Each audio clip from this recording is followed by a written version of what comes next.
Which of these samples has been contaminated with COVID-19? In this little detective game, a dog named MacGyver never loses. Dogs, with their highly sensitive noses, are proving good at detecting the virus that causes the dangerous respiratory disease.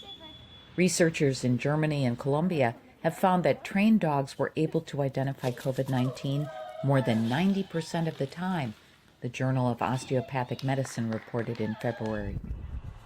Training is quick and easy, says Chelsea Mercado of Canine Law Enforcement. It's a private security firm near Johannesburg's OR Tambo International Airport. We're working with a lab to obtain sweat samples off of COVID-positive patients, and we are teaching the dogs that that is what they need to indicate on by giving us a final sit or any form of indication. The dogs then get a reward, which reinforces the fact that the dog needs to indicate on the target odor.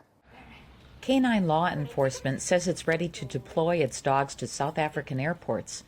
But there are procedures to work out and different methods to consider. The one is to physically sniff the passengers. In other words, when a passenger moves, he leaves a wake of smell behind him that the dogs will pick up, and they can zoom in on that specific person. That is the one method. The other method of deployment is where you physically ask the passengers for a sample, a sweat sample. Canine Law Enforcement has trained 5 dogs that it says are ready to deploy to Johannesburg's International Airport. The company plans to train about 20 dogs in total to cover South Africa's major airports. If the pandemic persists, canine brigades could have a permanent place in screening for COVID-19.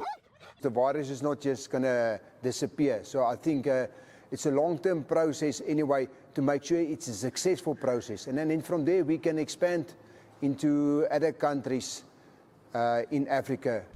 Canine brigades trained to detect COVID-19 already have been deployed at Dubai International Airport in the United Arab Emirates and at Helsinki Airport in Finland. For Romain Chanson in Johannesburg, Carol Guensburg, VOA News.